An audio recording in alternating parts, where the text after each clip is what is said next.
Character profile: Jade Lord. The one who brought the Snow Calamity upon the Eternal Peace Kingdom. Origin and background: Jade Lord was one of the 4 supreme leaders of high heavens. Standing alongside Chao Star Lord, Hua Lord, and Yan Star Lord. Together, the 4 of them controlled the entire power structure of high heavens. Jade Lord possessed boundless arrogance, regarding the mortal world below as nothing more than a filthy and insignificant land, unworthy of their attention or prolonged stay. Appearance: when Jade Lord first appeared, he took the form of a young man and was revealed to be the master of Shu Shenghua, who had yet to appear in the story. He carried an overwhelmingly proud and lofty demeanor.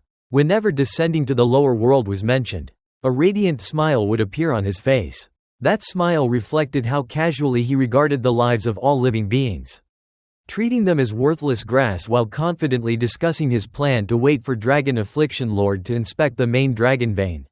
Once the dragon vein had been seized, they would immediately return to the mountains. What is a pseudo god? For a divine arts practitioner, the journey from the mortal realm to true divinity must normally pass through the divine bridge, divine treasure. A person's lifespan itself forms the divine bridge, a divine bridge extending upward from the primordial spirit above the head. The cultivator must allow the primordial spirit to step onto this bridge and cross directly into the heavenly palace, thereby escaping the control of Yudu and no longer being restricted by the limits of lifespan. If the divine bridge realm does not exist, the cultivator must instead rely on the martial soul, a razor-sharp martial Tao primordial spirit, to forcibly tear through space, bypass the missing realm, and proceed directly into the heavenly palace. After crossing the divine bridge, the first realm of divinity is to take root outside the south heavenly gate. This realm is collectively known as the Venerable God realm. The Venerable God realm is actually only a minor realm within the vast heavenly palace realm. Although cultivators at this stage have already transcended life and death, they have merely crossed the divine bridge and still stand outside the south heavenly gate, because they have not yet entered the gate or undergone the refinement of the great Tao within it. These venerable gods are regarded as pseudo gods, incomplete and far weaker than genuine deities. To transform from a venerable god into a true deity, one must pass through the south heavenly gate and reach the second divine realm, the true God realm. The south heavenly gate is also known as the true God realm because it is here that divine arts practitioners enter the heavenly gate and undergo the tempering of the great Tao and its laws. Through this harsh refinement, both the primordial spirit and the physical body evolve into the level of a true God, with the greatest improvement reflected in their strength. Every deity who enters the divine realm possesses a south heavenly gate that is merely a projection of the true south heavenly gate of the heavenly court, itself formed from the great Tao of the ancient gods. Therefore, only by stepping through the gate, enduring the overwhelming pressure of the Tao, and truly entering the heavenly palace can one be recognized as a true god.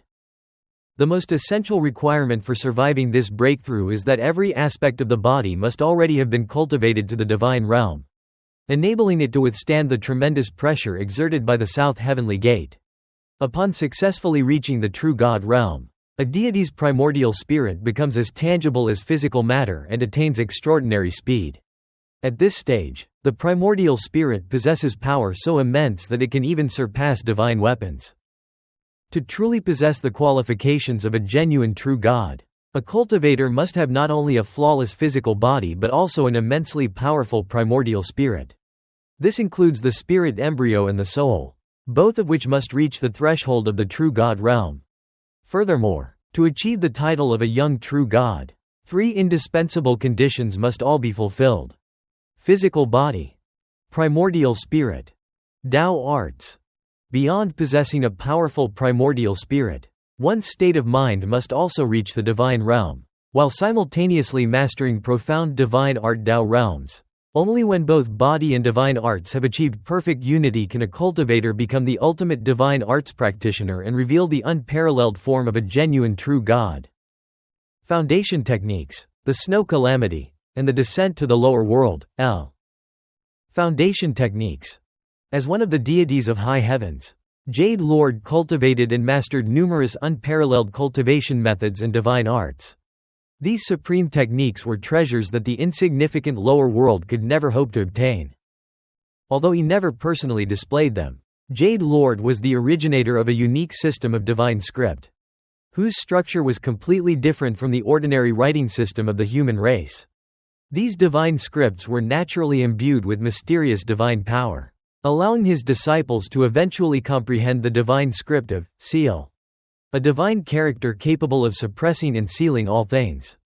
The mistake that brought disaster and the inspection of the lower world. During one of his missions, Jade Lord descended under orders to unleash a catastrophe upon the Eternal Peace Kingdom.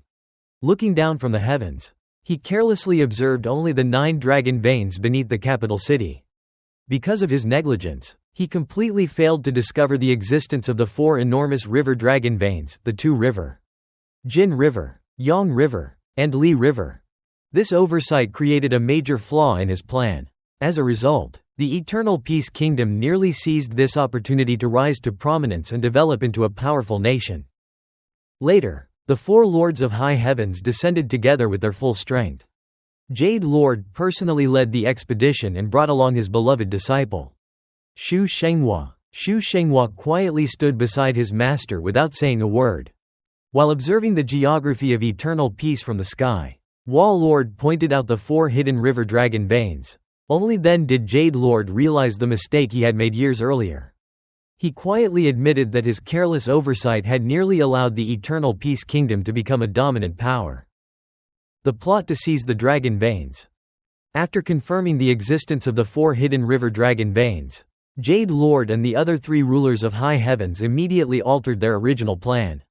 They decided to seize not only the 9 dragon veins beneath the capital but also the 4 great river dragon veins. Once Dragon Affliction Lord completed his inspection of the main dragon vein, they would uproot all 13 dragon veins together and bring them back to high heavens. Jade Lord regarded the dragon veins of the Eternal Peace Kingdom as resources that naturally belonged to high heavens. In his eyes, the people of the lower world had neither the qualification nor the ability to protect such treasures. Everything they possessed existed only temporarily until the gods descended to reclaim it. While discussing the operation with the other 3 rulers, Jade Lord remained calm and composed, speaking as though the fate of eternal peace had already been decided. The countless lives of the lower world carried no weight in his heart. He believed that once the dragon veins were removed, the collapse of eternal peace would simply be the inevitable result of heaven's will. Encounter with Granny C. When Jade Lord later encountered Granny C, he immediately recognized that although she appeared to be an ordinary old woman, she possessed astonishing cultivation and extraordinary abilities.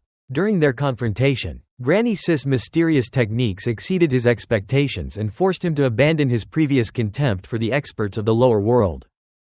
Even so, Jade Lord never truly changed his arrogant nature.